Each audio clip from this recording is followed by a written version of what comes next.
Capítulo 10. Volví a visitar a don Juan el 30 de mayo de 1969 y, de buenas a primeras, le dije que deseaba hacer un nuevo intento por ver. Meneó la cabeza negativamente y sonrió, lo que me hizo sentir impelido a protestar. Me dijo que debía ser paciente, que el tiempo no era propicio, pero insistí obstinadamente en que me hallaba preparado. No pareció molestarse con mi insistencia. Sin embargo, trató de cambiar el tema.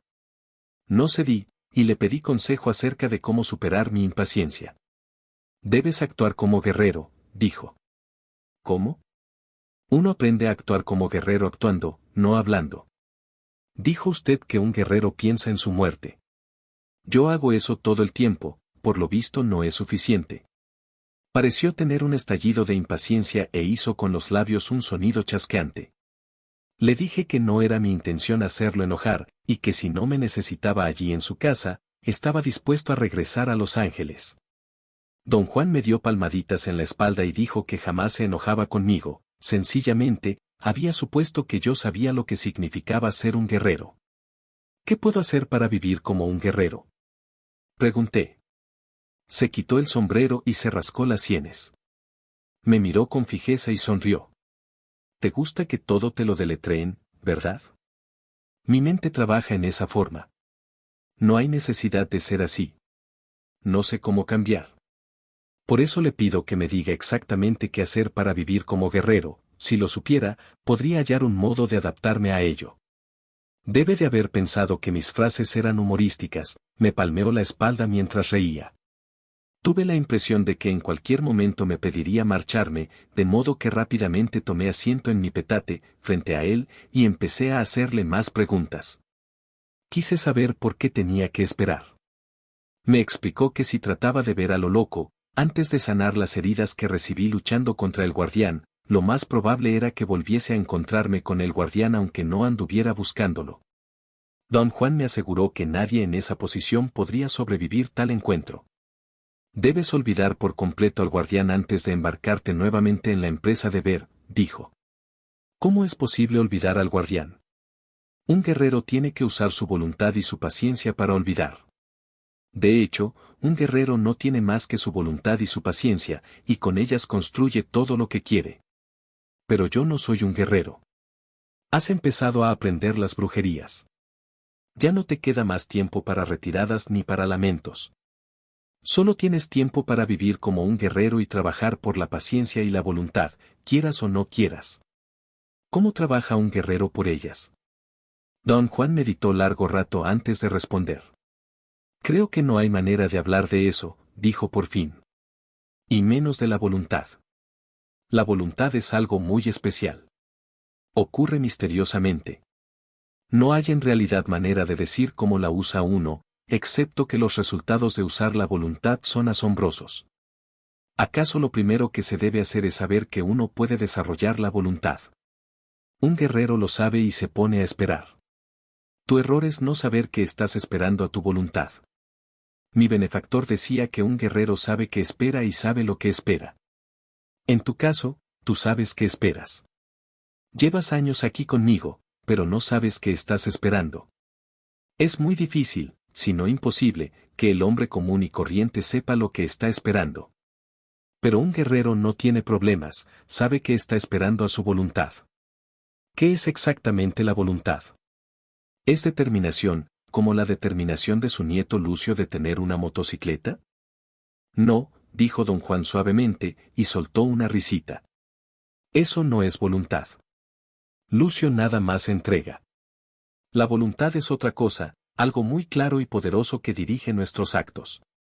La voluntad es algo que un hombre usa, por ejemplo, para ganar una batalla que, según todos los cálculos, debería perder.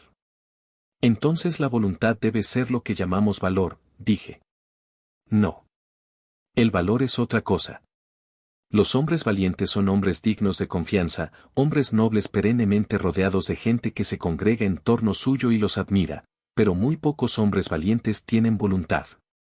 Por lo general, son hombres sin miedo, dados a hacer acciones temerarias de sentido común. Casi siempre, un hombre valiente es también temible y temido. La voluntad, en cambio, tiene que ver con hazañas asombrosas que desafían nuestro sentido común. ¿Es la voluntad el dominio que podemos tener sobre nosotros mismos? Pregunté. Se puede decir que es una especie de dominio. ¿Cree usted que yo pueda ejercitar mi voluntad, por ejemplo, negándome ciertas cosas? ¿Cómo el hacer preguntas? Interpuso. Lo dijo en un tono tan malicioso que tuve que dejar de escribir para mirarlo. Ambos reímos. No, dijo. Negarte es una entrega, y no recomiendo ninguna cosa por el estilo. Ese es el motivo de que te deje hacer todas las preguntas que quieres. Si te forzara a parar de preguntar, podrías torcer tu voluntad tratando de obedecer. Entregarse a la negación es el peor de todos los modos de entrega, nos fuerza a creer que estamos haciendo cosas buenas, cuando en efecto solo estamos fijos dentro de nosotros mismos. Dejar de hacer preguntas no es la voluntad de la que te hablo. La voluntad es un poder. Y como es un poder, tiene que ser controlado y afinado, y eso toma tiempo. Lo sé y soy paciente contigo. A tu edad, yo era igual de impulsivo. Pero he cambiado. Nuestra voluntad opera a pesar de nuestra indulgencia. Por ejemplo, tu voluntad ya está abriendo tu boquete, poco a poco. ¿De qué boquete habla usted? Hay en nosotros una abertura, como la parte blanda de la cabeza de un niño, que se cierra con la edad. Esta abertura se abre conforme uno desarrolla su voluntad. ¿Dónde está? En el sitio de tus fibras luminosas, dijo, señalando su área abdominal. ¿Cómo es? ¿Para qué es? Es una abertura. Da un espacio para que la voluntad se dispare, como una flecha. ¿Es la voluntad un objeto? ¿O es como un objeto? No. Solo dije eso para hacerte entender.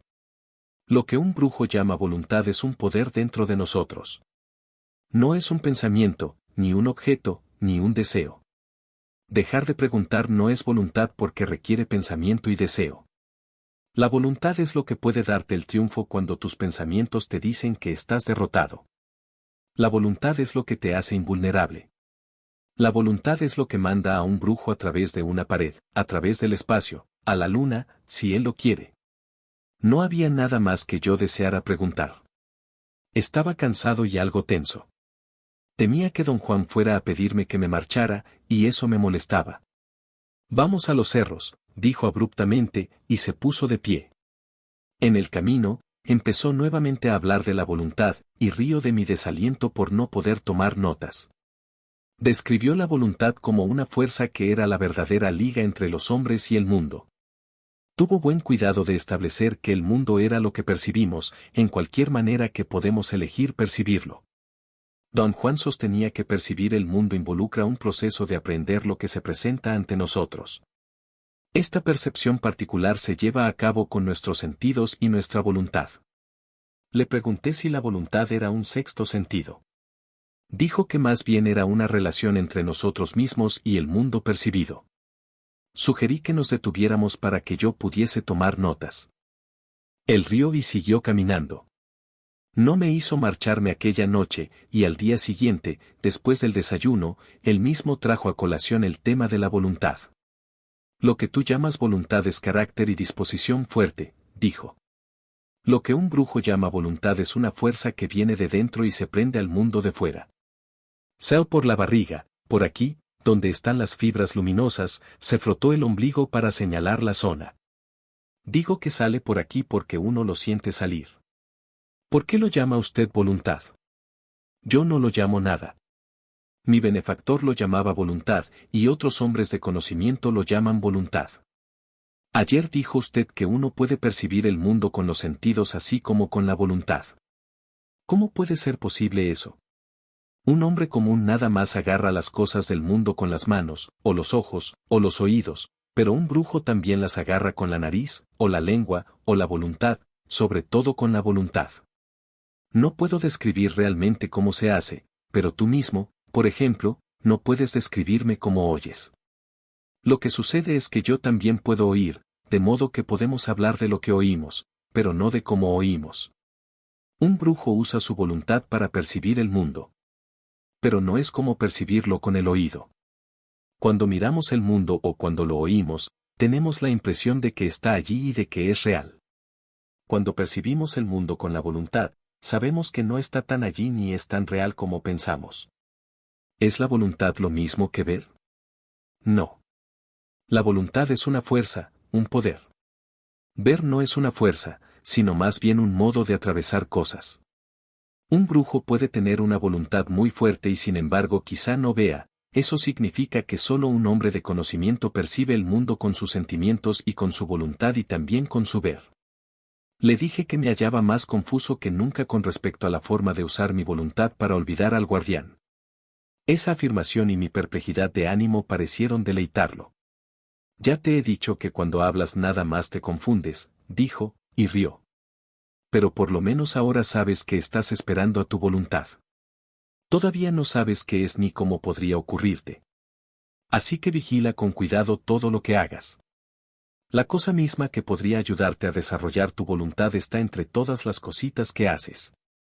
Don Juan se fue toda la mañana, regresó en las primeras horas de la tarde con un bulto de plantas secas. Me hizo con la cabeza señal de que lo ayudara, y trabajamos durante horas en silencio completo, separando las plantas. Al terminar nos sentamos a descansar y él me sonrió con benevolencia. Le dije con mucha seriedad que había estado leyendo mis notas y que aún no podía comprender qué implicaba el ser guerrero ni qué significaba la idea de la voluntad. La voluntad no es una idea, dijo. Era la primera vez que me hablaba en todo el día. Tras una larga pausa continuó. Somos distintos, tú y yo. No tenemos el mismo carácter. Tu naturaleza es más violenta que la mía. Yo a tu edad, no era violento, sino malo, tú eres lo opuesto. Mi benefactor era así, habría estado como mandado a ser para maestro tuyo.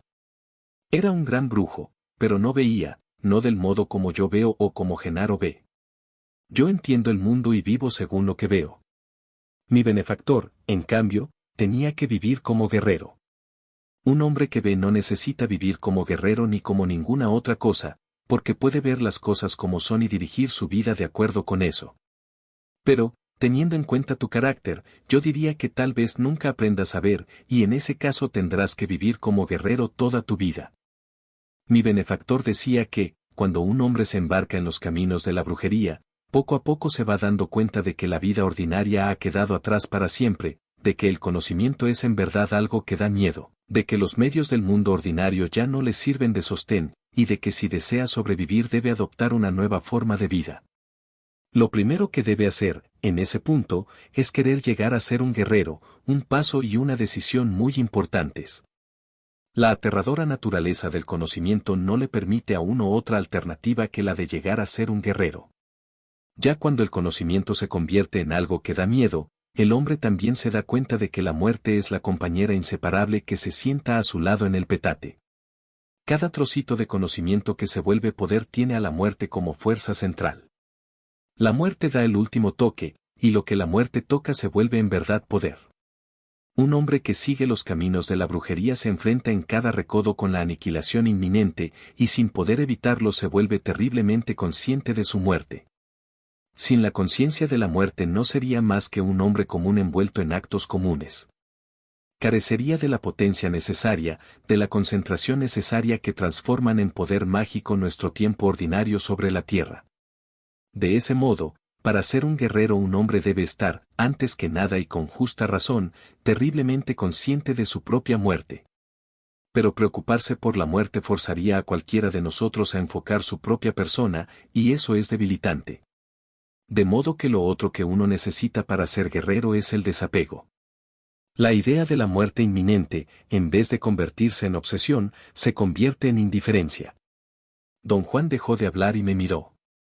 Parecía esperar un comentario. ¿Entiendes?, preguntó. O entendía lo que había dicho, pero personalmente me resultaba imposible ver cómo podía alguien llegar a un sentido de desapego. Dije que, desde el punto de vista de mi propio aprendizaje, ya había experimentado el momento en que el conocimiento se convertía en algo atemorizante. También podía decir con toda veracidad que ya no encontraba apoyo en las premisas ordinarias de mi vida cotidiana. Y deseaba, o quizá más que desear, necesitaba, vivir como un guerrero. Ahora debes despegarte, dijo don Juan. ¿De qué? Despégate de todo. Eso es imposible. No quiero ser un ermitaño. Ser ermitaño es una entrega y jamás me refería a eso. Un ermitaño no está despegado, pues se abandona voluntariamente a ser ermitaño.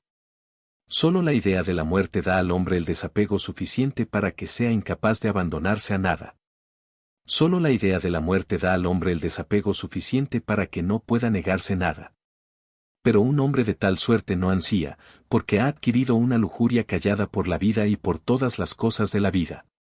Sabe que su muerte lo anda cazando y que no le dará tiempo de adherirse a nada, así que prueba, sin ansias, todo de todo.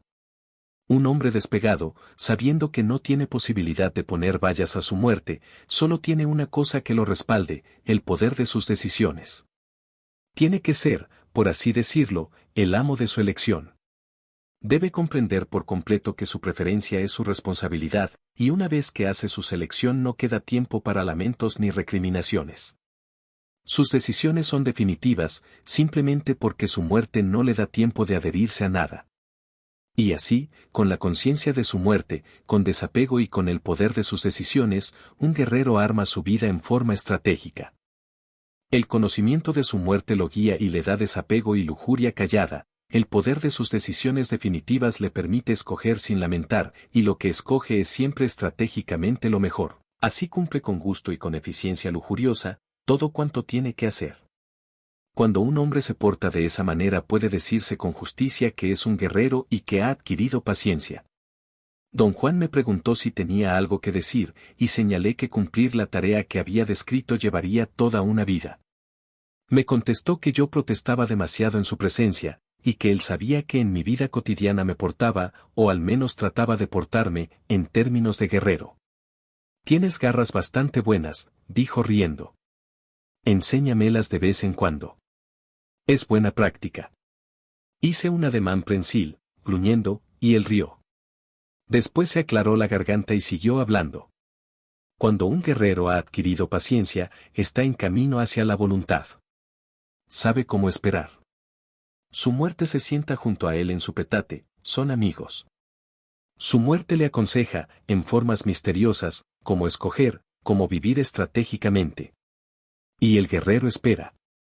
Yo diría que el guerrero aprende sin apuro porque sabe que está esperando su voluntad, y un día logra hacer algo que por lo común es imposible de ejecutar. A lo mejor ni siquiera advierte su acto extraordinario. Pero conforme sigue ejecutando actos imposibles, o siguen pasándole cosas imposibles, se da cuenta de que una especie de poder está surgiendo. Un poder que sale de su cuerpo conforme progresa en el camino del conocimiento. Al principio es como una comezón en la barriga, o un calor que no puede mitigarse, luego se convierte en un dolor, en un gran malestar.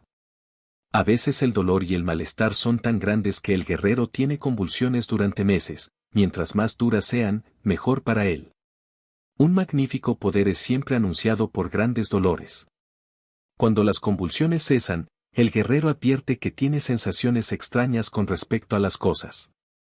Advierte que puede tocar cualquier cosa que quiera con una sensación que sale de su cuerpo por un sitio abajo o arriba de su ombligo.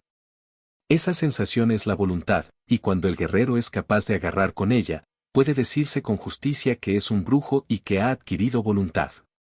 Don Juan cesó de hablar y pareció esperar mis comentarios o preguntas. Yo no tenía nada que decir.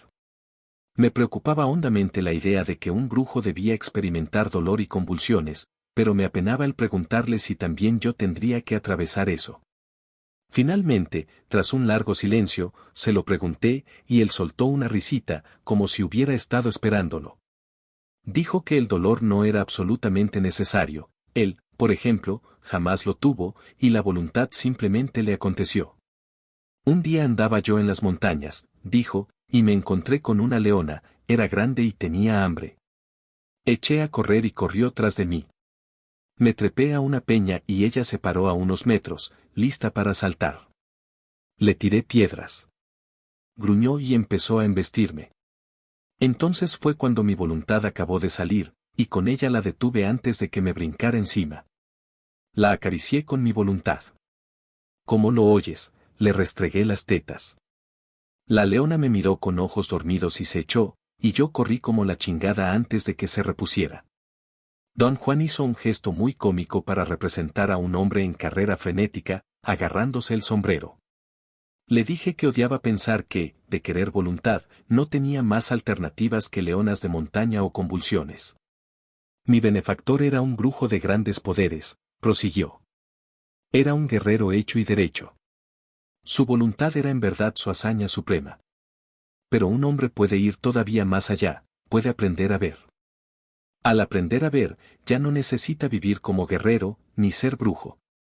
Al aprender a ver, un hombre llega a ser todo llegando a ser nada. Desaparece, por así decirlo, y sin embargo está allí. Yo diría que este es el tiempo en que un hombre puede ser o puede obtener cualquier cosa que desea. Pero no desea nada, y en vez de jugar con sus semejantes como si fueran juguetes, los encuentra en medio de su desatino. La única diferencia es que un hombre que ve controla su desatino, mientras que sus semejantes no pueden hacerlo. Un hombre que ve ya no tiene un interés activo en sus semejantes. El ver lo ha despegado de absolutamente todo lo que conocía antes. La sola idea de despegarme de todo lo que conozco me da escalofríos, dije. Has de estar bromeando. Lo que debería darte escalofríos es no tener nada que esperar más que una vida de hacer lo que siempre has hecho. Piensa en el hombre que planta maíz año tras año hasta que está demasiado viejo y cansado para levantarse y se queda echado como un perro viejo. Sus pensamientos y sentimientos, lo mejor que tiene, vagan sin ton ni son y se fijan en lo único que ha hecho, plantar maíz. Para mí, ese es el desperdicio más aterrador que existe. Somos hombres y nuestra suerte es aprender y ser arrojados a mundos nuevos, inconcebibles. ¿Hay de veras algún mundo nuevo para nosotros? Pregunté, medio en broma. No hemos agotado nada, idiota, dijo él, imperioso. Ver es para hombres impecables. Templa tu espíritu, llega a ser un guerrero, aprende a ver, y entonces sabrás que no hay fin a los mundos nuevos para nuestra visión. Si este audiolibro ha sido de tu agrado, dame un me gusta, compártelo y suscríbete. Si deseas escuchar otro audiolibro, déjamelo saber en los comentarios.